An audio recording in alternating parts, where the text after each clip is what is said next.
¿Alguna vez te has preguntado cómo una pequeña pastilla puede lograrte hacer sentir más feliz, más tranquilo, más eufórico e incluso más despierto? Pues es justamente eso lo que la psicofarmacología trata de explicar. Pero, ¿qué es psicofarmacología? Pues es el estudio de todas las sustancias que actúan en nuestro cerebro, afectando nuestras emociones, nuestra conducta y la forma en la que percibimos el mundo. Para entender mejor esto, imaginemos que en nuestro cerebro hay una fiesta. ¡Dale! Y los psicofármacos son los DJs. Hay sustancias que suben la música, otros que la bajan y algunos cambian el ritmo por completo. Para empezar a estudiar esta ciencia es importante tener claro tres conceptos clave. El primer concepto es fármaco, el cual es un ingrediente puro que envía una señal química al cuerpo. Es básicamente lo que produce el efecto deseado. El segundo concepto es placebo, el cual es básicamente un fármaco vacío, que no tiene un efecto químico real, pero funciona porque creemos que lo hará. Y como tercer concepto clave es medicamento, el cual básicamente tiene el combo completo. Tiene la señal química del fármaco, pero también cumple una función simbólica, porque sabemos para qué sirve, y cumple también una función social, porque su uso está validado por la medicina. Con estos tres conceptos claros en mente, estamos listos para empezar en el mundo de la psicofarmacología. Vamos a iniciar conociendo los 4 tipos de psicofármacos que existen. El primero, los neurolépticos. El segundo, los antidepresivos. El tercero, los ansiolíticos. Y como cuarto grupo, los estabilizadores del ánimo. Para entender cómo funciona cada uno de estos psicofármacos en nuestro cuerpo, estudiamos algo llamado farmacocinética, que es básicamente el proceso que hace esa pequeña sustancia desde que ingresa en nuestro organismo hasta que sale. Este viaje se resume en el proceso LADME. L es por liberación. Es aquí cuando el fármaco se fragmenta y empieza a disolverse y a moverse dentro de nuestro cuerpo. La absorción es cuando el fármaco llega al torrente sanguíneo. Esto pudo haber pasado por 3 diferentes formas. Primera vía de administración, sublingual, cuando colocamos el medicamento debajo de la lengua. Este puede ser útil en situaciones agudas.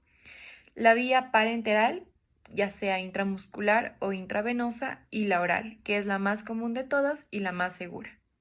Para que la absorción ocurra, el fármaco debe ser absorbido por la membrana plasmática.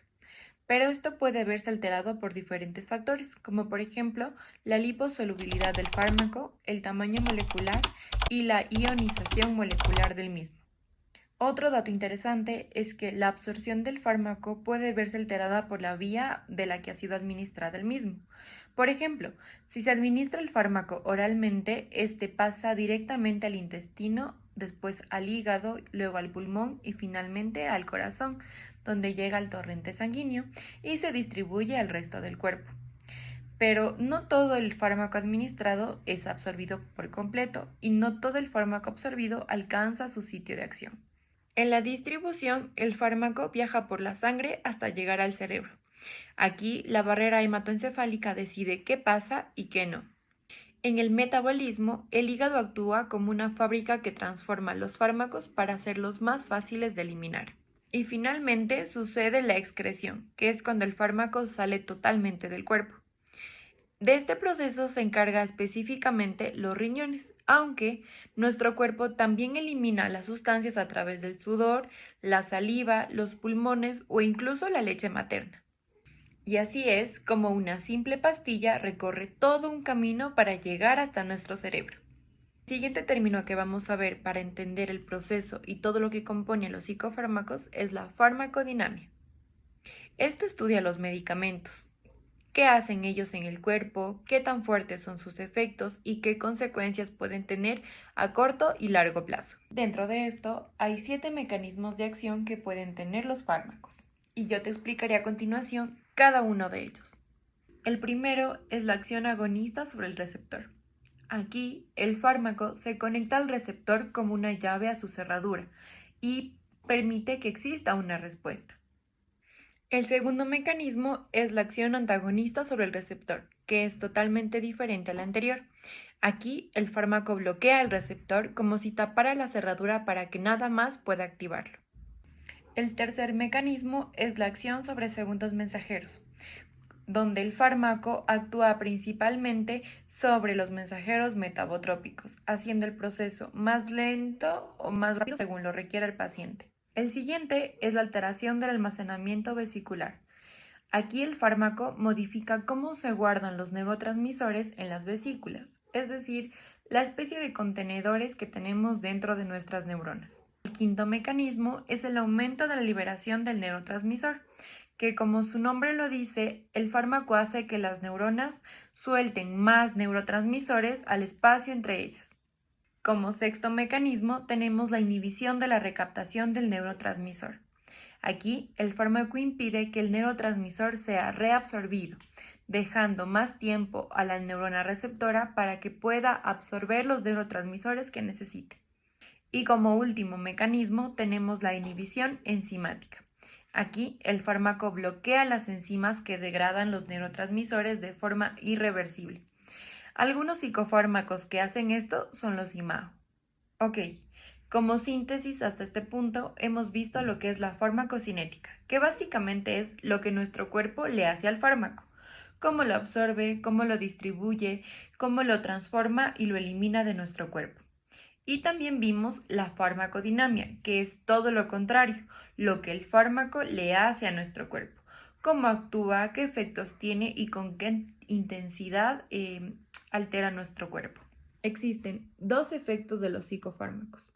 Los terapéuticos, que es cuando se obtiene el efecto deseado al consumir el psicofármaco, y los no deseados, que son las reacciones adversas que nuestro cuerpo puede tener frente a una sustancia. Pero, ¿cómo se determina esto? Pues esto es determinado en base al índice terapéutico que tiene cada fármaco.